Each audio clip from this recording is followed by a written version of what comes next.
Welcome back to Middle Education. लीजिए students, अब आपके सामने कक्षा 9वीं के संस्कृत का एक ऐसा मॉडल क्वेश्चन पेपर लेकर के आ चुका हूं जहां से बहुत सारे क्वेश्चंस हूबहू सेम टू सेम देखने को मिलेंगे। जैसे कि आप सबको पता है कि मिडिल एजुकेशन केवल और केवल आपके सामने most IMP questions and model question paper present कराता है, जहां से बहुत सारे क्वेश्चंस एग्जाम में आते भी हैं। इसी सिलसिले में एक मॉडल प्रश्न पत्र मैंने पहले ही अपलोड कर दिया था। उसके बाद कुछ मोस्ट आईएमपी क्वेश्चंस प्रोवाइड कराया गया था एंड फाइनली अब दूसरा मॉडल क्वेश्चन पेपर आ चुका है। सिंपल सा आपको करना क्या है, इस वीडियो को एंड तक देखना है, जितने भी क्वेश्चन है अच्छे से प्रिपेयर करना है। डेफिनेटली एग्जाम में अच्छा स्कोर देखने को मिलेगा। जो नीचे मॉडल पेपर है जिसका प्रिंट है उसे आप सेट नंबर ए कह सकते हैं एंड इसे सेट नंबर बी के नाम से जाना जा सकता है। देख लीजिए स्टूडेंट्स, 75 नंबर का पेपर रहेगा एंड संस्कृत में क्वेश्चंस कुछ इस प्रकार से देखने को मिलेगा। मैं इतना ही बोलूंगा, अगर अभी तक आपने मेरे मोस्ट आईएमपी क्वेश्चंस के वीडियो को नहीं देखा तो प्लीज आइए जाकर के देखिए। मैंने मात्र 20 प्रश्न उपलब्ध कराया है और गारंटी के साथ कहता हूं कि आपके स्कूल में वहां से क्वेश्चन देखने को मिलेगा। एंड अगेन इस मॉडल क्वेश्चन पेपर को अच्छे से पढ़ना है, जितने भी क्वेश्चंस हैं अच्छे से समझना है, एग्जाम में अच्छा स्कोर रहने वाला है। निर्देश में कहता है सर्वा प्रश्न अनिवार्य संति, सभी प्रश्न को हल करना अनिवार्य है। प्रश्न नाम सम्मुखे निर्धारित अंक प्रदत्ता, कौन सा प्रश्न कितने नंबर का है उसके सम्मुख दिया गया है। प्रश्न नाम उत्तराणी संस्कृत भाषा देयंती, प्रश्न का उत्तर आपको संस्कृत भाषा में देना है। प्रश्न क्रमांक 1 कह रहा है कि उचित विकल्प चित्तो लिखित, उचित विकल्प का चयन करके लिखिए। पहला नंबर कहता है सुपुत्र पदे उपसर्ग अस्ति, सुपुत्र शब्द है उसमें उपसर्ग कौन है, तो उपसर्ग का परिभाषा होता है वे शब्द जो शब्दों के पहले लगते हैं उसे उपसर्ग कहते हैं। तो सुपुत्र में आपका सु उपसर्ग हो जाएगा। ऐसे ही उपहार में कौन सा उपसर्ग है, उपहार में आपका उप हो जाएगा। नेक्स्ट कहता है अधोलिखितेषु खष्टी विभक्ति वचनम अस्ति, इसमें से बताना है कि खष्टी विभक्ति और वचन कौन सा है, तो खष्टी विभक्ति ये आपका बालकाय हो जाएगा, अर्थात ऑप्शन नंबर सा इज करेक्ट आंसर। नेक्स्ट कहते हैं जनकेन इत्यस्मिन पदे वचनम अस्ति, जनकेन में कौन सा पद और वचन है, तो यहां पर सिंपल सा आपको लगाना है ऑप्शन नंबर ऑप्शन नंबर बा तृतीय हो जाएगा। नेक्स्ट कहते हैं युवाभ्यम इत्यस्मिन पदे वचनम अस्ति, जो युवाभ्यम शब्द है वो कौन सा पद और वचन है, तो यहां पर आपको लगाना है द्विवचन, अर्थात ऑप्शन नंबर सा इज करेक्ट आंसर। आगे देखते हैं। नेक्स्ट कहता है अधोलिखितेषु संज्ञा पदम नास्ति, इनमें से कौन सा संज्ञा पद नहीं है, तो यहां पर आपको पठ लगाना है। पठ एक धातु है बल्कि ये संज्ञा पद नहीं है। इस प्रकार से ये क्वेश्चंस पूरे कंप्लीट होते हैं। आगे कहता है प्रश्न क्रमांक 2 रिक्त स्थानित पूर्यत, इसमें हमारा पहला नंबर कहता है कि अंधकार इत्यस्मिन विलोम पदम, जो अंधकार है इसका विलोम क्या होगा, तो यहां पर आपको प्रकाश लिखना है। नेक्स्ट कहता है कि आचार्य कम अनुशासिता, तो यहां पर मैं इसके लिए खाली स्थान छोड़ रहा हूं, तो इसका आंसर स्वयं बताएंगे। स्वजना कुत्र प्रहारती, एंड इसका आंसर भी आपको स्वयं अटेंड करना है। तो इन जो 4 प्रश्न है तो इसका आंसर आप स्वयं बताएंगे। ये आपके लिए एक टास्क है एंड मैं उम्मीद करता हूं आप इसका आंसर जरूर करेंगे। देखो अभी तक मैं एक प्रश्न का होमवर्क देता था, बहुत सारे स्टूडेंट्स नहीं करते थे, बहुत सारे अच्छे स्टूडेंट करते भी थे। जो भी चीज मैं बोलता था उसका आंसर अटेंड करते थे, फाइंड करते थे, फिर मुझे भेजते थे सर इसका सही आंसर ये होगा, तो मुझे बहुत अच्छा लगता था। लेकिन कुछ गधे स्टूडेंट ऐसे हैं जो कि सही तरीके से क्वेश्चंस को सॉल्व करते ही नहीं है, बिल्कुल ऐसे छोड़ देंगे। तो भाई साहब इसमें आपका लॉस होना है। अगर मिडिल एजुकेशन आपको पढ़ा रहा है, कोई क्वेश्चन होमवर्क में दे रहा है, तो आप अपना शिक्षक मान करके और अच्छे से अटेंड जरूर किया करिए। चलिए जी आगे हम देखते हैं, सही जोड़ी मिलाते हैं। युग मिलनम कुरत, यहाँ पर रामस्य कहता है तो रामस्य आपका खष्टी विभक्ति एक वचन हो जाएगा।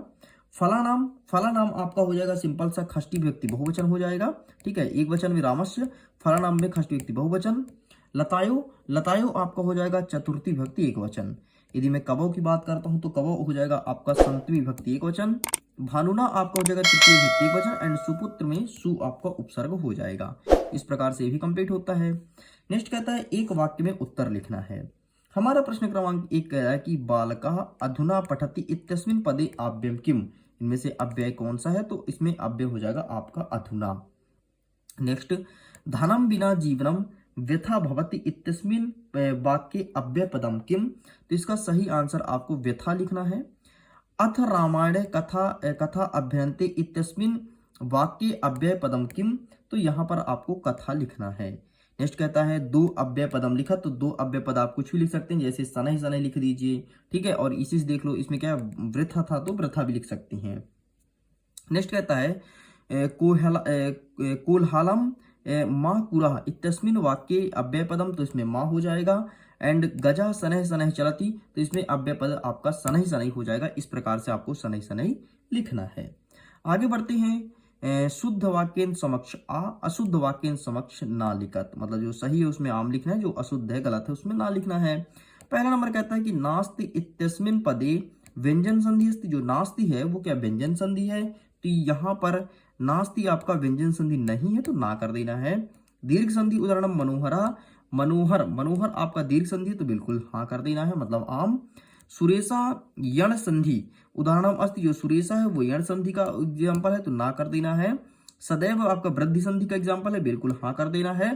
तत्लीन बराबर तुल्लीन हो जाएगा तो ना करना है, तल्लीन हो जाएगा ये। और महाधन औषधि बराबर महौषधि, बिल्कुल सत्य है तो आम हो जाएगा। इस प्रकार से आपका आमना भी कंप्लीट होता है। आगे बढ़ते हैं।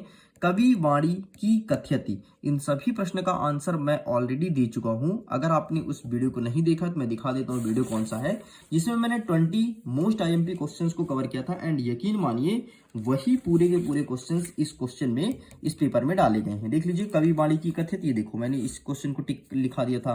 नेक्स्ट कहता है निर्धनाय वृद्धाय दुहंति कीदृशे आसीत्, तो देखो ये सेकंड वाला प्रश्न है, ठीक है। तो ये सभी क्वेश्चंस को मैंने कवर कर लिया। देखो निर्धनाय दुहंति मंजूषा कहानी अपश्यन्ति, ये देखो ये वाला प्रश्न है, ठीक। तो इन सभी क्वेश्चंस को मैंने अच्छे से कवर किया है।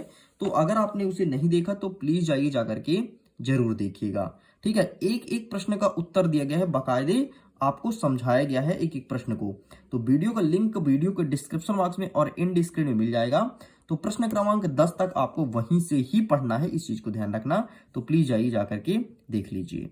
आगे बढ़ते, नेक्स्ट कहता है प्रश्न क्रमांक 11। 11वां नंबर कहता है आपका सूथल पदानिधिकृत प्रश्न निर्माण कुरत। अब आपको प्रश्न का निर्माण करना है, ठीक है। पहले चटका स्वकर्णे व्यग्र आशीत, फिर वाणिका गिरी गुहा वृक्षिलियम आच्छादितवान, और तपोदत्ता कुटुंबी मित्रो गहित अभवत। ये सब प्रश्न पूछा गया है। और स्टूडेंट सीधे हम जंप करते हैं इसके लिए अपने क्वेश्चन बैंक में, क्योंकि क्वेश्चन बैंक में टोटल दिया गया है। चटका वाला देखो ये दिया गया है, ठीक है। और तपोदत्ता वाला दिया गया है, ठीक। चटका तपोदत्ता, वाणिज्य वाला नहीं दिया गया है।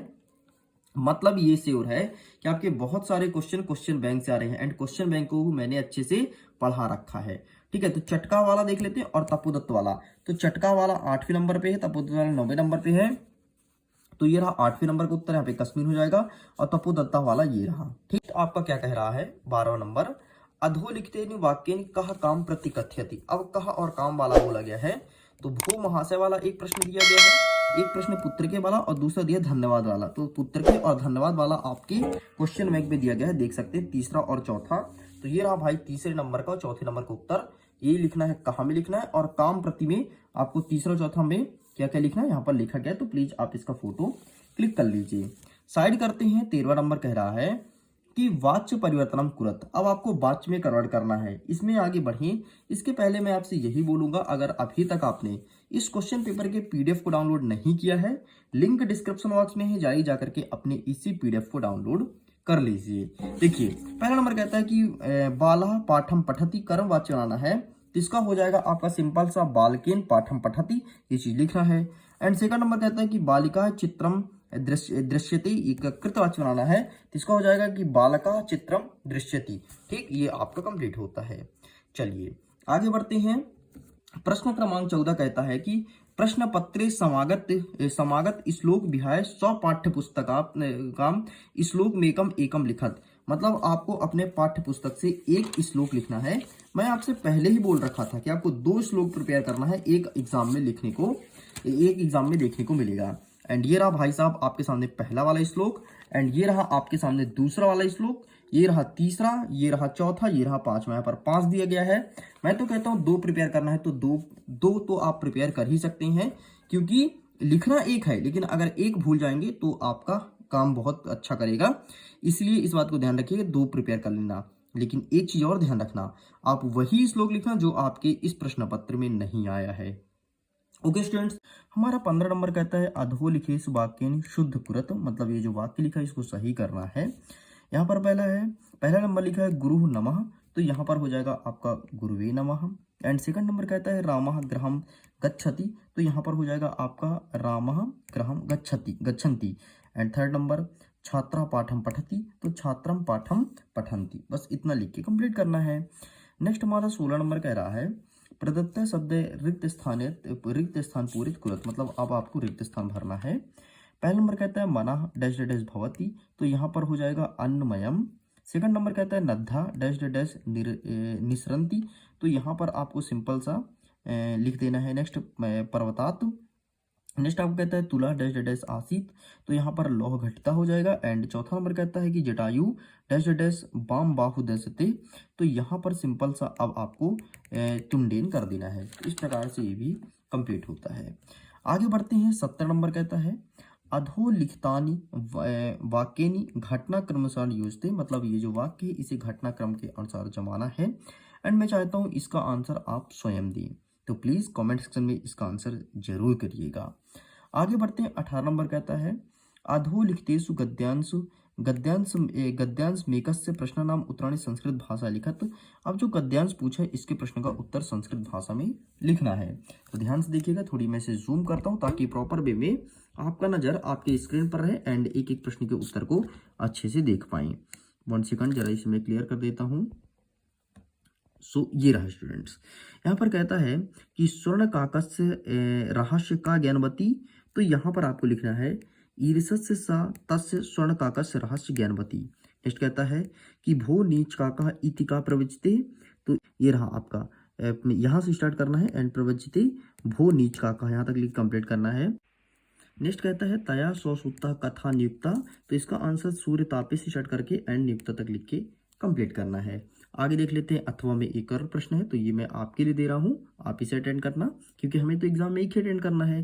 नेक्स्ट कहता है अधोलिखित पद्यांश पठित्वा प्रश्न उत्तराणि संस्कृत भाषा लिखा, तो अब इस पद्यांश का उत्तर संस्कृत भाषा में देना है। यहाँ पर कहते गुणेशु प्रत्नः कदा कर्तव्य, तो आपको सिंपल सा गुणे गुणवे ही कर्तव्य, बस इतना लिखना है। नेक्स्ट कहता है केशु प्रत्नः कर्तव्य, तो सिंपल सा आपको यहाँ पर क्या लिखना है गुणेशु प्रत्नः कर्तव्य, ठीक है।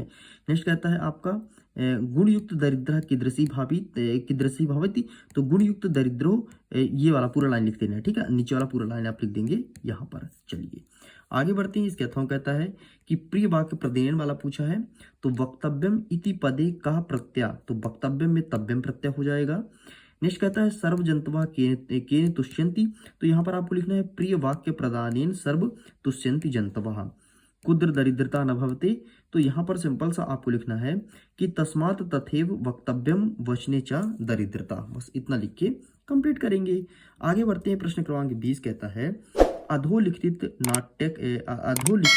नाट्यसम पठित्वा प्रश्नानाम उत्तराणि संस्कृत भाषा लिखत। अब नाटक का प्रश्न का उत्तर आपको संस्कृत भाषा में देना है। चंदन वाला यहाँ पर लिखा गया है, तो हम प्रश्न देखते हैं। मल्लिका कुत्र गाता आसीत, ये प्रश्न पूछा गया है, तो इसका आंसर लिखेगा मल्लिका तू धर्म यात्रा गाता, बस इतना लिख के कंप्लीट करेंगे। सर्वमपि का परिपालिष्यन्ति, ये बोला गया है, तो इसका आंसर लिखेंगे कि सर्वमपि परिपालिष्यन्ति शिवस्ते संतु पद्धना, बस इतना लिख के कंप्लीट करना है। नेक्स्ट कहता है चंदना नदिन्या समीपम कथा गच्छित, तो इसका आंसर साखवी से लेकर के एंड चा भाव तक लिख के कंप्लीट करना है। नेक्स्ट आगे बढ़ते हैं। इसके अथवा में एक और दिया गया है, तो इसका भी आंसर आप आसानी से फाइंड कर सकते हैं। जैसे पहला नंबर कहता है मल्लिका यात्रा कीदृशी जाता, तो ये रहा पहला लाइन आपको लिखना है। नेक्स्ट नंबर कहता है कि कस्य ग्रहे महोत्सव करिष्यन्ति, तो अब देखो महोत्सव वर्ड कहाँ पे लिखा, ये रहा, तो ये ग्राम प्रमुखस्य ग्रहे मासन्ते महोत्सव भविष्यन्ति, ये लिखना है। और तत्र कति सेट कामिता दत्तवान अस्ति, तो यहाँ पर आपको सिंपल सा क्या लिखना है, ये रहा, ये आपको लिख देना है, ठीक है, यहाँ तक अस्ति तक। चलिए इस प्रकार से भी कंप्लीट होता है। आगे देखते हैं हमारा 21वां नंबर क्या कहता है। फिर से एक अपठित गद्यांश दिया है और इसके प्रश्न का उत्तर देना है। जैसे लिखा है कुत्र जना सुखम इच्छन्ति, तो यहाँ पर संसारे जना सुखम इच्छन्ति। नेक्स्ट कहता है काभ्याम प्राप्तम धनम विनाशकारम भवति, तो तो यहाँ पर आपको सिंपल सा क्या लिखना है, एंड काभ्यम प्राप्तम धनम, तो ये रहा आपको ये यहाँ से लेकर के एंड सुखे सेते तक लिखना है। नेक्स्ट कहता है वस्तुतः कुत्र सुखम वर्तते, वस्तुतः कुत्र सुखम वर्तते, ठीक है। तो ये रहा आपके सामने यहाँ से चैरेण का एक कपटेन च प्राप्त धनम विनाशकारम भवति, सॉरी ये वाला, यदा धनम फलति तथैव सुख प्राप्त होती, ये लिख के कंप्लीट करना है। एंड अंतिम वाला कहता है कथा धनोपार्जन आवश्यक भवति, ठीक है। तो ये रहा धनोपार्जन सुखी भवति, बस इतना लिख के कंप्लीट करेंगे। नेक्स्ट कहता है 22वां नंबर कि 22वां नंबर में सिंपल सा बोला गया है कि 3 दिन के लिए अवकाश के लिए आवेदन पत्र लिखना है एंड मित्र को बधाई पत्र देना है, ये चीज बोला गया है, ठीक है। तो इनका आंसर मैं दिखा देता हूँ। तो ये रहा आपके सामने अवकाश के लिए आवेदन पत्र, तो प्लीज आप इसका स्क्रीनशॉट ले लो, ये रहा, ठीक। ये पूरा आपको ध्यान से लिख के आना है एंड आपके एग्जाम में यही देखने को मिले, चाहे कोई भी सेट हो। आगे बढ़ते हैं 23वां नंबर। 23वां नंबर कहता है संस्कृत भाषा के ऊपर निबंध लिखना है। तो ये रहा भाई साहब आपके सामने संस्कृत भाषा के ऊपर निबंध, ठीक, ये एग्जाम में देखने को मिलेगा, ठीक है। एंड ये बोला गया ना संस्कृत भाषा के ऊपर निबंध। नेक्स्ट कहता है कि छात्र जीवनम के बारे में, तो छात्र जीवनम और क्या बोला है, पर्यावरण, तो ये रहा पर्यावरण के बारे में, इसका देख लो, ठीक है। और क्या कहता है परोपकार के बारे में, तो ये रहा परोपकार के बारे में, तो आप इसका भी फोटो खींच लो, ठीक। एक और छात्र जीवनम है ना, तो छात्र जीवनम मतलब अनुशासन, ये रहा, तो आप इसका भी फोटो क्लिक कर लीजिए। इस प्रकार से पूरे क्वेश्चंस कंप्लीट कर दिया हूँ। Part number first and second 2 पार्टों में पूरा कंप्लीट कर दिया गया है। वीडियो पसंद है तो वीडियो को लाइक कीजिए, अपने दोस्तों के साथ शेयर कीजिए, पहली बार चैनल को सब्सक्राइब जरूर कीजिएगा। मैं वीडियो क्यों करता हूँ एग्जाम के लिए। ऑल द बेस्ट, खुश रहिए, पढ़ते रहिए, मुस्कुराते रहिए। इसी प्रश्न पत्र का पीडीएफ डाउनलोड कीजिए, लिंक डिस्क्रिप्शन बॉक्स में दिया गया है। Okay, bye bye.